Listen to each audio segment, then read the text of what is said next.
So when he texted me, I told him I never about a word before. So he told me, what he told me. So I told him I'll do the best that I can.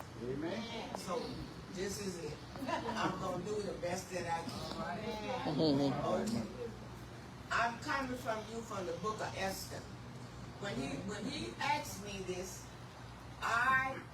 the Lord gave me Esther. All right. And so I said, okay, so I've been studying Esther. And I just want to, and the king's servant and the people of the king's province to know that whosoever, whether man or woman, come before unto the king and to the inner court, who is called, there is law to be put him to death, except to whom the king shall hold the golden scepter, that he may live. But I have not been called unto the king's these 30 days. This was Esther speaking to her uncle. Her uncle had sent word to her about this particular prince, Haman.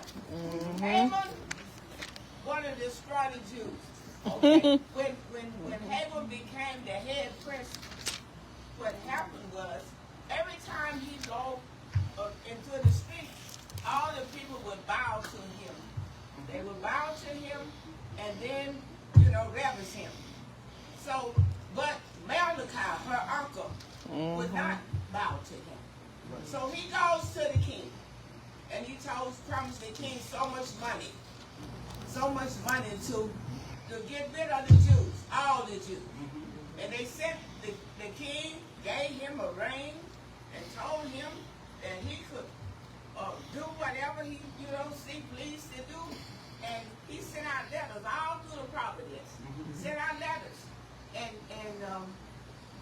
for to get rid of the Jews. So then after the letters was sent, Mordecai, he got so upset, he put on sackcloth. So you're not supposed to be going before the king in sackcloth and ashes. But he did. So his niece, what she did, she wanted to find out what was wrong. Why he was laying in front of the gate with sackcloth, because that was against the law. So she sent him clothes to put on. He wouldn't even change his clothes. So finally she wanted to know why he didn't change his clothes that she sent. So she sent one of her travelers to him and asked him, why? What's going on? And then he told her what was going on. That all the Haman had said that they had sent out letters to kill all the Jews.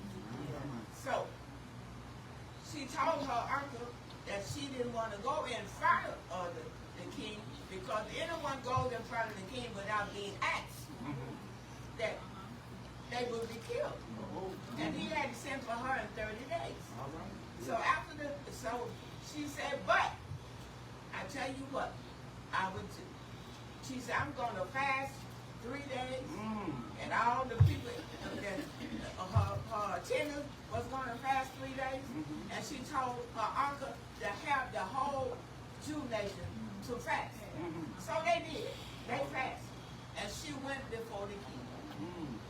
Then when she went before the king, he saw her. He had favors in the eye. So he favored her. So he told her he held out the scripture and told her to come. Then she told him, well, she wanted him, she said, I found favors in the eye.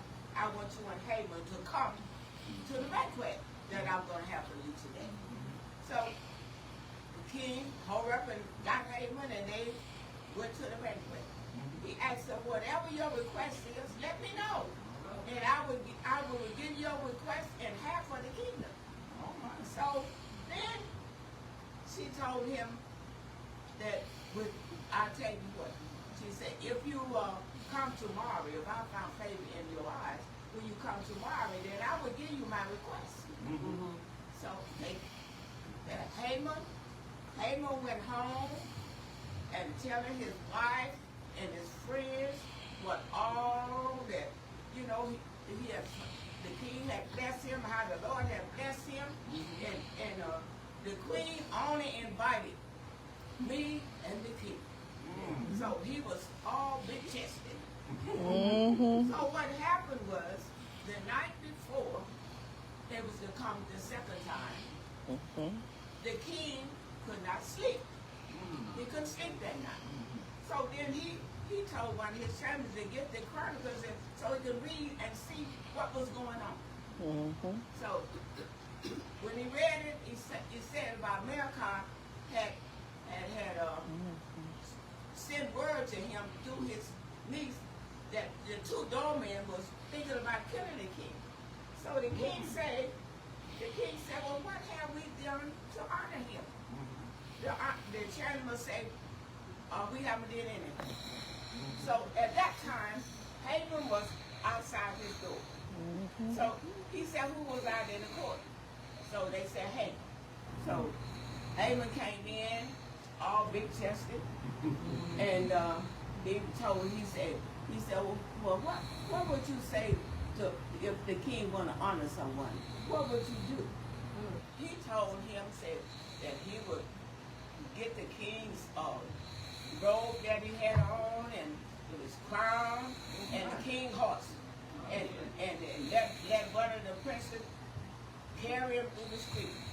So then the king told him, say, well, that I want you to do that to Haman. So me and the Malachi, Lord forgive me, the Malachi.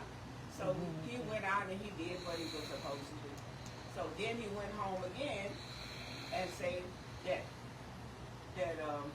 Malachi didn't ever bow to him or nothing. So he felt real bad about what the king had him to do. So when his wife and his friends told him, say, that don't look good for you. It don't look good for you. Because if he honored the Jew man, Malachi, that it didn't look good for you. So but he went to the banquet. When he went to the banquet, the king asked the queen, what was your request? So she told him that the wicked man wanted to destroy the Jews, her and the Jews. Although she never said who she was and what nationality she was, because her uncle had told her to never mention that she was a Jew. So then she said, well, who is it? The king said. She said the wicked man Haman. And so the king was so upset. He goes out into the garden. He goes out into the garden and he comes back and Haman is lying on the queen's bed. And then the king said, you gonna push my wife, the queen, in front of my eyes? So then he said, Haman was real sad. So one of the chamberlains told him, said, well, I tell you what. Said he built a gallows to hang Malachi.